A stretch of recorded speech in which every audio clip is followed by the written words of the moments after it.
Señores, perdón.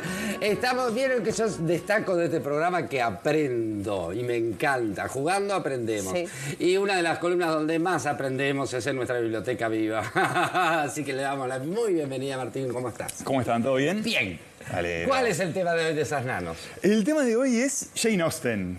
Me encanta. No, por eso no la quise nombrar porque no sabía cómo se decía. Austen. Sí. Austen. Sí. Tampoco sé mucho de pronunciation. Porque esta mujer, ¿qué libro se escribió como para que se posicione en el mundo de la literatura como una feminista? La primera. ¿Qué dijo? Ella es la autora, por ejemplo, de Orgullo y Prejuicio, que es quizá su novela más conocida, que tiene una cantidad de adaptaciones al cine, a la televisión, hay musical, hay de todo.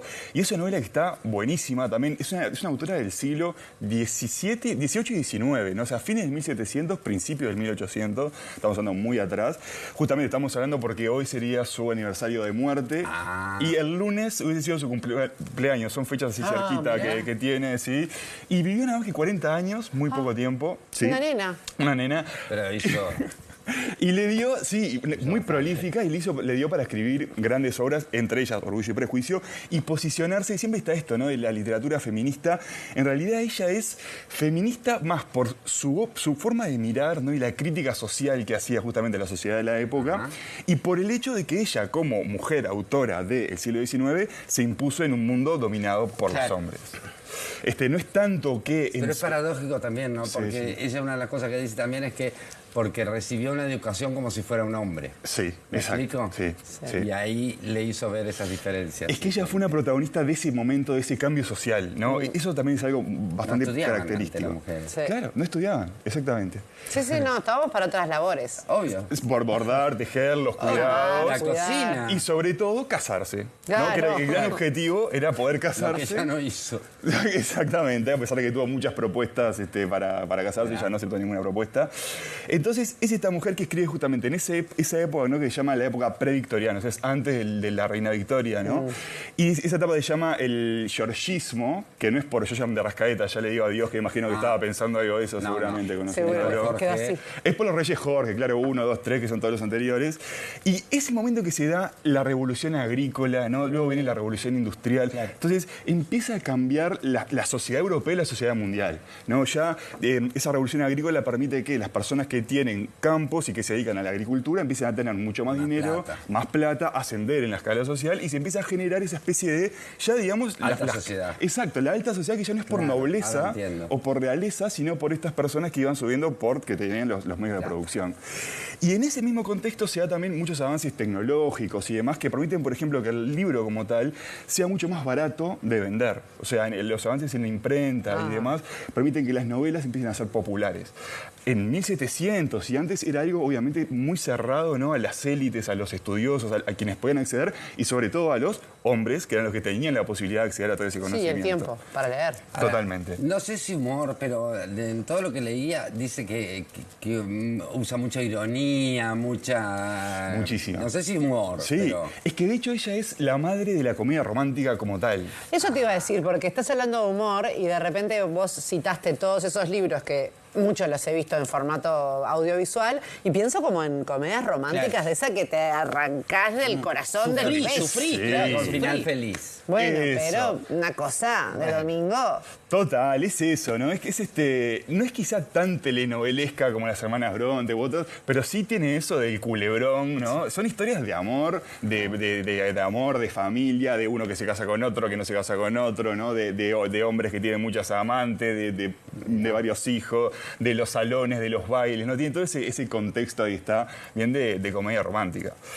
Y que de hecho el inicio de Orgullo y Prejuicio ya da un poco la pauta de cómo es ese humor que maneja ella. Porque arranca y dice... Ese es el primero. En realidad el primero es Sensatez y Sentimiento. Fíjense los nombres también. Esa es de re llorar, me parece, ¿no? Ay, sí, esa la vi, qué horrible, cómo lloré. Sí, ese es un libro largo y se llama, fíjense, ¿no?, Sensatez y Sentimiento, que son dos hermanas, que hay una que va por el lado de la sensatez y otra que va por el lado de los sentimientos. Y ahí parece como esa dicotomía, ¿no? Y después está Orgullo y Prejuicio, que está bueno porque Orgullo y Prejuicio en realidad en inglés, de nuevo en la pronunciación voy a hacer cualquier cosa, pero es algo como Pride and Precious o Precious, algo así. Entonces repite el SS de sensatez, intelecto, sense and sensibility, y en Orgullo y Prejuicio es pride. Claro, entonces está esa dicotomía, ¿no? Ese juego de palabras que muy presente en su obra. Y Orgullo y Prejuicio arranca y dice, la primera frase es una verdad universalmente aceptada que todo hombre soltero, poseedor de una gran fortuna, necesita una esposa.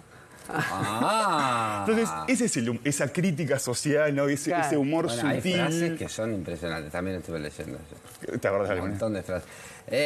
No, pero... Sí, tiene muchas frases que tiene que mostrar. Alguna.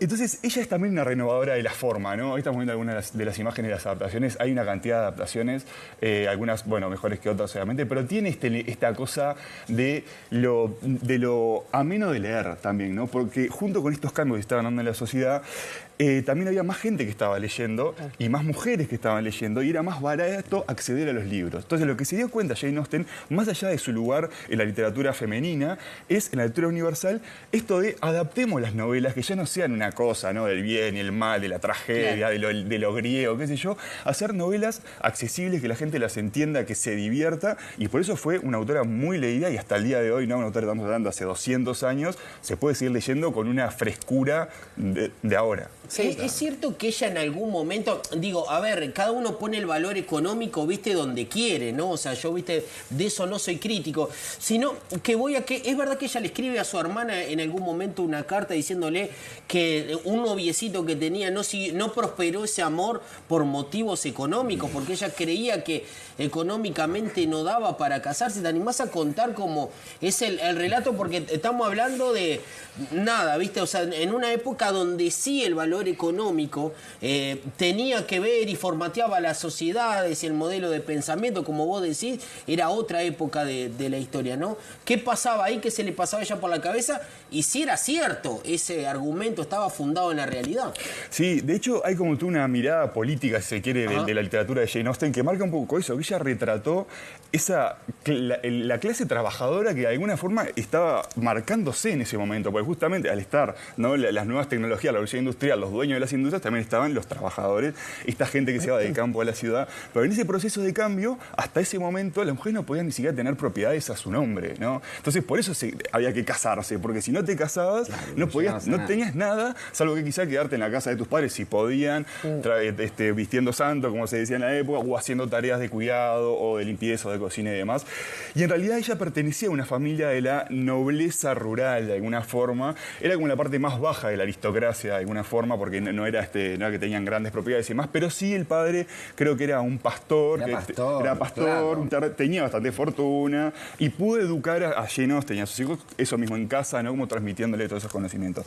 Pero es cierto que el objetivo, digamos, de la vida de las mujeres, sobre todo de esa clase social, era conseguirse un marido que para poder, digamos, seguir adelante de su vida. Proveedor, claro. Exactamente. Qué imponente, porque con esa edad, esa mentalidad y ese tiempo que le tocó vivir, revolucionaria por donde se la mire. Totalmente. Y un poco esto de los nombres del Orgullo y Prejuicio tiene que ver también con eso, porque la protagonista de Orgullo y Prejuicio, Elizabeth, ella tiene mucho prejuicio sobre Sir Darcy, que es el protagonista, sí, ¿no? Porque lo ve como un tipo que tiene mucha plata, arrogante, engreído, ¿no? De hecho, y él también tiene mucho prejuicio sobre ella, ¿no? Que la ve una mujer de campo, que le dice que no está lo suficientemente instruida y demás. Entonces, mismo en las novelas ella aparecen estos conflictos, ¿no? De los prejuicios que tenía la sociedad, estas clases ascendentes, ¿no? Esta lucha de clases que ya existía, claro, y mezclado con también el tema del género. Entonces, se dan la mano todas estas cosas en una época en la cual la sociedad estaba cambiando definitivamente, y la gran retratista de esa época es justamente Jane Austen, más allá de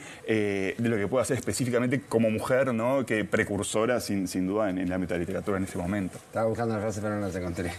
Pero habla de una mujer que no se casa, que no tiene hijos, hay varias. Sí, hay varias. Ese es su gran tema, ¿no? Una mujer que debería demostrar más afecto del que siente.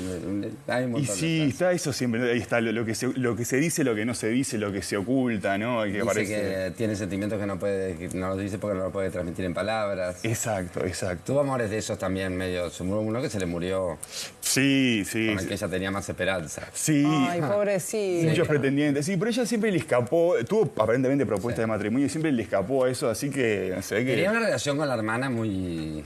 Sí, sí, sí, sí. Esa hermana que aparentemente ellas vivían juntas, ¿no? Dormían juntas y ella a veces dejaba la puerta del cuarto abierta. Entonces Jane lo que hacía era escuchar un poco las historias de esa hermana y las pasaba después a sus propias historias, parece. O sea, creaba un poco de ficción con lo que le pasaba a su hermana también. Martín, y siempre hacemos la misma pregunta y en esta época del año que es especial para leer, porque hay mucha gente... Y para regalar y regalarse, ¿por dónde empezamos? Bueno, yo creo que Orgullo y Prejuicio es un librazo para el verano, aparte ideal, porque es eso, ¿no? Es ligero, es ameno, tiene mucho humor, mucha ironía, y retrata de nuevo esa época que está buena, ¿no? Porque por lo general las novelas históricas son las guerras, ¿no? Este tipo, más que nada los hombres son los protagonistas, y acá es una historia familiar, ¿no? Un poco familiar, social, un retrato de la época, Orgullo y Prejuicio. Y una consulta, porque en el momento hasta uno de los reyes era admirador de ella y todo. Sí. Pero en la sociedad, más allá de la ironía que hoy podés leer y todo, ¿se interpretaba como irónica y como feminista en ese momento? En realidad, un poco sí, y era bastante valorada. Ella no hizo mucho dinero porque hizo malos arreglos con las editoriales. Por vintenes. Sí, pero se vendía mucho. Ella disfrutó de los últimos... Ella publicó en los últimos 6 años de su vida y después el resto de los libros fueron póstumos. Claro. Sí, o sea, que en realidad tuvo una carrera más que nada después de muerta. Pero ella pudo disfrutar, digamos, del éxito. No del dinero, pero sí del éxito. Y la identificaban como eso, como... Sí, y la identificaba como feminista. Qué brutal. Pero publicaba... te estamos hablando No, por eso. 1800. Una locura. Claro. Publicado como anónimo. Un detalle no menor. O sea que la gente no sabía que... No sabía, pero ¿qué pasa? Ella publicaba anónimo, Orgullo y Prejuicio, y después salía, por ejemplo, otro libro. El primero fue Sensatez y Sentimiento. Había una Mrs. no sé qué que firmó también. Sí, uno de los últimos creo que es. Pero ella le ponía un nombre, era anónimo, y cuando salía el segundo libro decía de la autora del libro anterior, y nunca se revelaba específicamente quién era. Pero sabías que era... Pero sabías que era la misma autora. Y sobre el final de sus días ahí sí se reveló efectivamente que era Jane Austen, y como le digo, muere. Ella muere y ya tiene 2 libros prontos para publicar y ahí como que siguió toda su popularidad.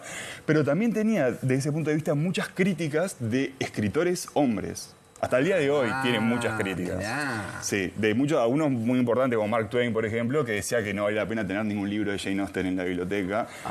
O sea que, exacto, o sea, claramente, o sea, una mirada totalmente machista ya desde la época y de nuevo, desde incluso los círculos más intelectuales. Qué interesante saber la visión de los hombres de la época, sin saber que el autor era mujer y después la visión sabiendo esa realidad, ¿no? Totalmente. Capaz que era otra. Totalmente. Totalmente, porque aparte tiene eso, ¿no? O sea, por todo esto estamos hablando, puede parecer que es un libro más para mujeres de alguna forma, y en realidad es un libro que está buenísimo de por sí, ¿no? O sea, las historias que cuenta de nuevo como comedia romántica, las estructuras que plantea ahí, es una obra, o sea, ella renueva la novela, como veníamos hablando, ¿no? Entonces, realmente es un libro, está muy bueno, muy recomendable para todos en este verano, y si les gusta ese, después tiene Emma, que también es otra novela muy importante, porque ahí plantea otro prototipo de mujer, ¿no? ¿Está en la película o no? Sí, también hay una película. Ahí sí, ahí creo que de casi toda su obra, porque es muy adaptable al cine, porque hay mucho diálogo, están estos decorados que son muy lindos de ver de la época, estos bailes, ¿no? Tiene como mucho entorno, así que es muy lindo. Búsquela en YouTube. Búsquela en YouTube y léala. Porque además hubo como una fiebre en este último tiempo, perdón que agregue, que acote casi como el Cuervo Pierres, pero de todas estas series y cosas de esa época. Sí, totalmente. Porque tampoco hay tanta cosa retratada, ¿no? en la literatura, de nuevo, de esa época en particular. Hay quizá anterior, hay de después, pero de ese momento, ¿no? Que también estamos hablando hace muchísimo tiempo, es casi de los pocos trabajos a nivel de novela, de ficción, que retrata mejor esa época. Una gran autora, sin duda, Jane Austen, recomendable un montón. ¡Qué maravilla! Impresionante, Martín. Por favor. Te voy a prestar el libro para que lo leas antes que yo. Me encanta. Porque son mucho más rápido que yo. Pero nosotros te despedimos. ¿Es tu última columna del año? No sé. No, sé. No, paren. No, Paren. Se van todos los chats, se van todos. Marcelo. Todos los que vienen nos dicen la última columna del año. La verdad no sé. No, falta un miércoles. Faltan 2 semanas. Sí, No, algún Martín, miércoles. quedan como 2 semanas. Sí, estamos... Falta todavía, claro. Sí. No me asusten más. Señores y señores, y ahora vamos a disfrutar de la